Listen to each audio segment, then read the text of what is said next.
Hello everyone, I'm Grandmaster Denes Boros, and today I'm going to show you some modern brilliancies. You might be wondering, what are modern brilliancies?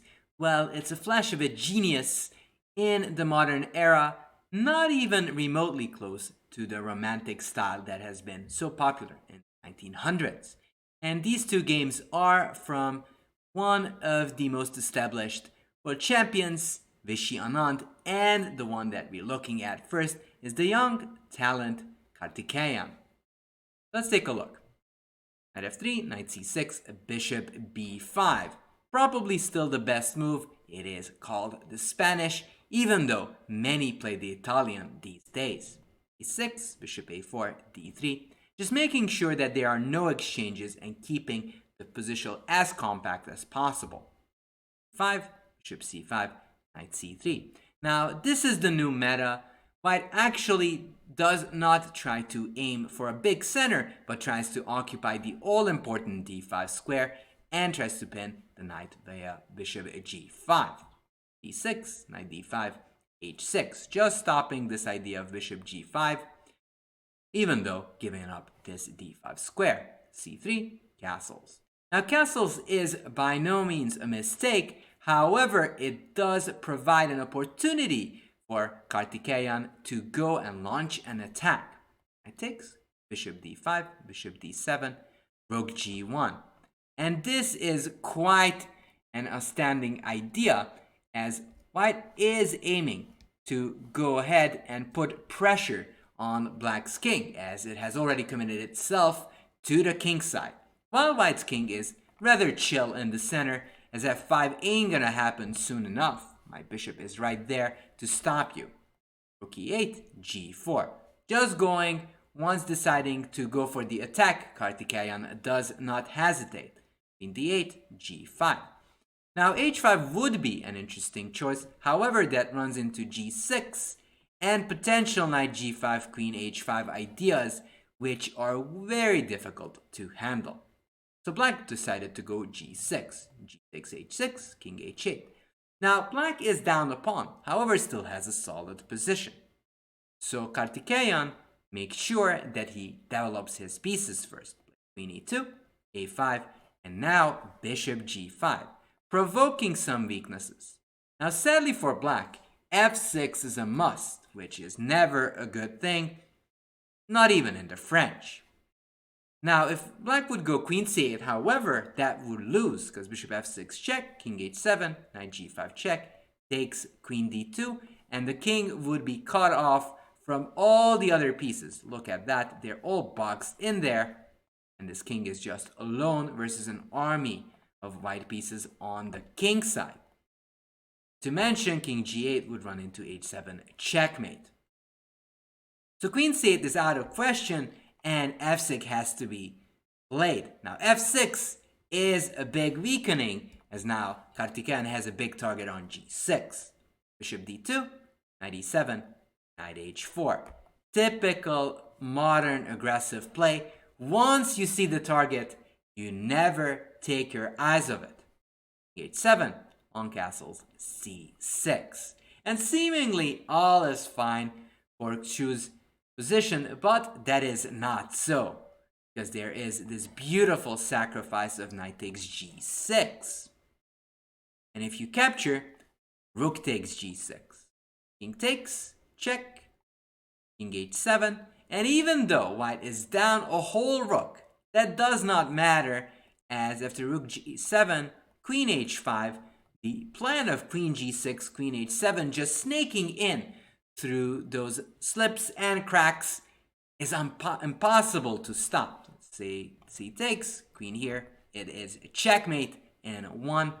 And even if you go rook g8, material does not matter, as after queen g6, rook g7, queen takes g7 is checkmate. So in desperation, Xu decided to take on d5, but Karthikeyan went on with queen h5 anyways.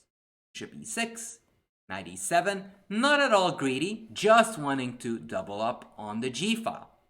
e7, rook g7 check, king here, queen g6, rook g1. And here actually black resigned, realizing Then after queen e8, there is this very nasty move of rook takes e7, queen takes e7, queen g7 check. Not checkmating, but promoting the queen.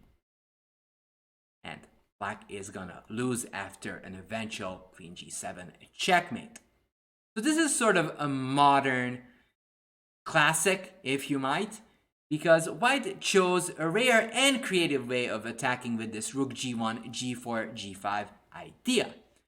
But I do want to show you one more very creative performance by the legendary Vishy Anand himself.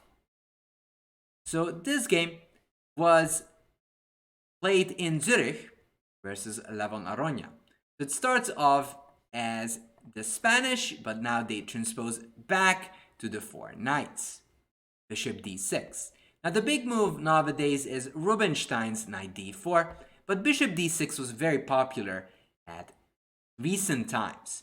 Now bishop d6, however, does violate some rules in the game of chess. You want to develop, and it's quite difficult when there's a pawn in front of your bishop and also a bishop. Castles, castles, d3, d8, a3. Now, Anand goes by the logic and principle: if your opponent misplaces their pieces, don't bother them, let them stay where they're at. h6, bishop c4. A very good move, just eyeing the weaknesses on the king side. Bishop c5, bishop e3.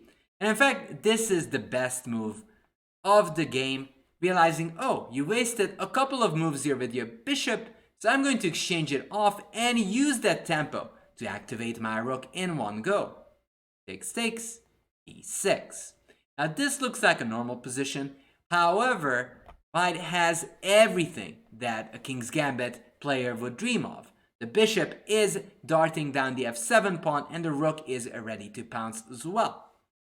So the only thing left for Vishy to do is activate his knight, and he duly does so. He gets his knight to f5.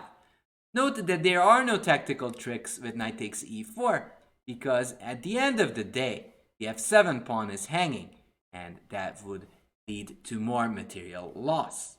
So bishop e6 was played by Levon, knight f5, and here black makes a mistake. Bishop takes c4 was a mistake.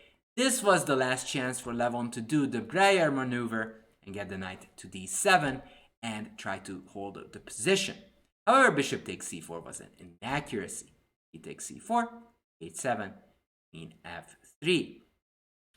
Seemingly very innocuous, but it'll down on Aronyan very soon that it's not at all innocuous.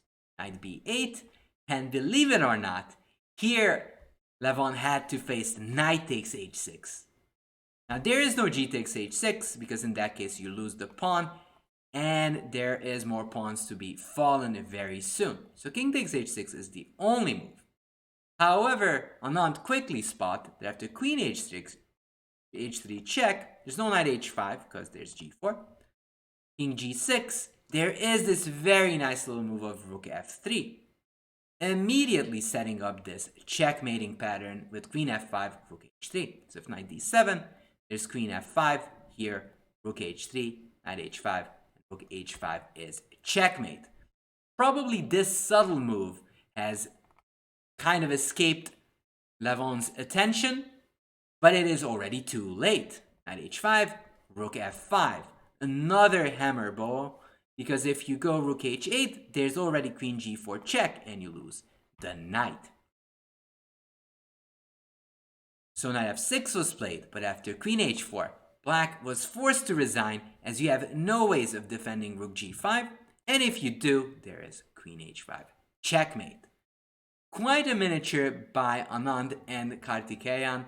I really hope you enjoyed this lesson for today. So if you get a unique position, always aim for quick development, and look if your opponent has castled early, you might be able to attack down the road with g4, g5. So I hope you enjoyed your time here, and if you have any thoughts, comments, please comment below. Thank you so much for watching, and see you next time.